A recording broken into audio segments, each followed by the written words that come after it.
Hey everybody, we are in North Dakota this week, specifically in the Jamestown area. And if you don't know who we are, we sold our house about 3 years ago, and we travel around the country. We move about every 2 weeks, and normally when we move, it's like 2 to 6 hours, depending on if we're trying to get across the country or if we're just, checking everything out.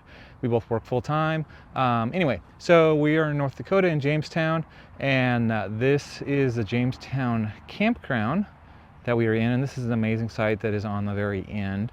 But if I pan back around, you can see the rest of the campground is that way, and all the rest of the sites are not anywhere near as beautiful as this awesome site.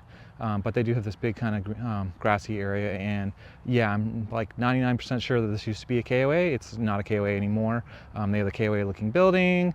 They actually have a couple yellow signs that have the campground spelled with a capital K. That is a KOA thing, obviously. But anyway, we are in the Jamestown Campground. I'll just kind of show it off to you guys a little bit. It is essentially what feels like kind of like a KOA journey, if you know like the KOA system where they have like the different tiers and stuff. It seems like most of the people here spend the night for a very short period of time, a couple days. They were actually a little bit surprised that we were staying here for a whole week. So I guess that's not like a normal thing. There's the site next to us. These look a little bit more like normal sites, and normally there's a rig right here, even though it looks spacious. I would say these are kind of like average width campsites, but they're pretty dang long. Like if you look at ours, I'm not actually in the road all the way, and there's a 1 ton sitting in front of the 40-foot camper, and then if I walked behind it, there's like another 10 feet behind it. So these are maybe like 60-foot sites. That's kind of nice. Not all the sites have sewer hookups. I think like 99% of them do. All the way on the edge there's over here, there's one row that looks kind of like it's sort of primitive camping, with some of them have electric, some of them do not. And most of those on the very, very end appear to not have sewer. And then the other thing that they did that looks a little interesting is, I think, and this may not be 100% right, on the end of every single row, it looks like maybe they extended the campground adding one more site. But by adding the one more site, like they only put an electrical pedestal out there. They didn't put the sewer out and everything. So anyway, 90% of them have it, just to kind of get the right site. And on the way out, there's a dump station, obviously, so you can dump if you are in one of those sites. Now, positives and negatives. There's really not that many negatives about this campground that I can just point out to you. There's not really a lot of amenities here. First off, there's no pool or hot tub or anything like that. But once again, this is reasonable campground that you would spend, a couple nights in. This is not like your holiday weekend place. The other thing is, I don't know if you saw the trucks going by. There is actually a highway over there that makes a little bit of noise. It's not super, super annoyingly loud. And when you sleep, you can kind of hear the road noise in the camper, but it's not for me at least, not so bad that it keeps me up or anything. There's also a train that goes by occasionally, but I don't know where the train tracks are. It's really, really far away, I think, because you can barely hear the train, and it's super, super rare that you hear it. It's not super annoying like it was in New Orleans. Then the biggest thing, the road to get here. Okay, so if you come here and everything is sunny and bright and awesome, then you're going to be like, Nathan, it's a gravel road, who cares, right? Whatever. If you come here when it is raining, or you decide to leave when it's raining, or maybe the day after it was raining, that road out there, it's basically a dirt road with like super thick mud, super, super scary. Obviously the KOA has the campground has no control over the road to access their campground, and I'm not talking about their little private road. I mean the actual road. They have no control over what the city does, or county, or whoever does with that road. But it's not a paved road, and if you look behind me, the road behind me, I'll put some footage up of what it looks like when it's raining. Doesn't really have a lot of gravel. They do go around and they do a lot of maintenance here, which is kind of cool.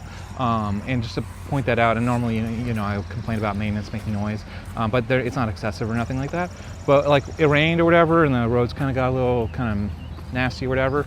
And then they immediately came in and they fixed everything. So it was like super cool. They even came to our site, it looks like, and leveled it. So that's super, super cool. They're super, super proactive in maintaining the campground, keeping it up.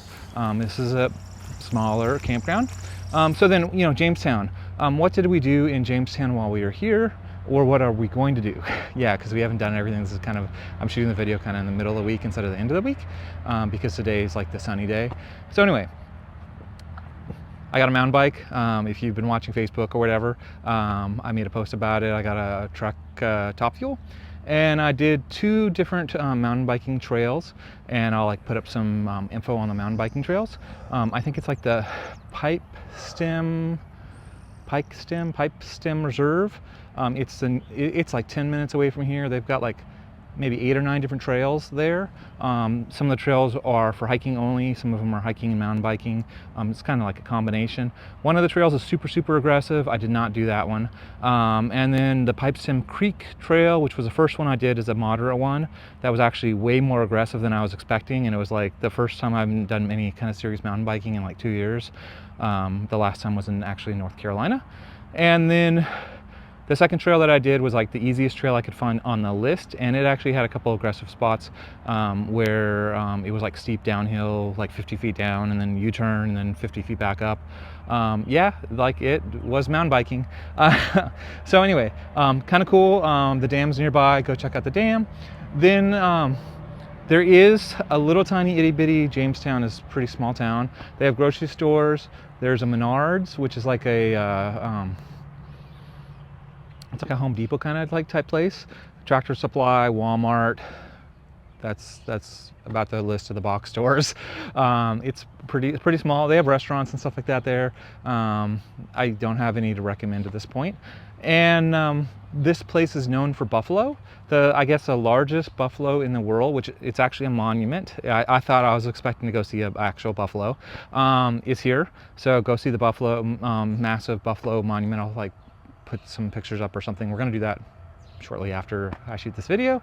And there's like a buffalo museum near there, and you can actually see some live buffalo from what I saw, I think at the Buffalo Museum. So anyway, that's Jamestown for you. It's kind of like in the middle of nowhere, North Dakota. Well, like, why are we here? It's actually just in the middle of our route of where we're going. We don't like traveling like really long distances, so the most we'll usually do is like 6 hours or so to get somewhere, and this is the 6-hour spot, so this is why we're here. Hopefully this campground video, Jamestown video, helps somebody out. We post these videos to try to be helpful to other people in case other people are interested, and also it helps me remember if we have to come back here what the campground was like. So this is kind of like taking notes. Thank you, and have a wonderful day.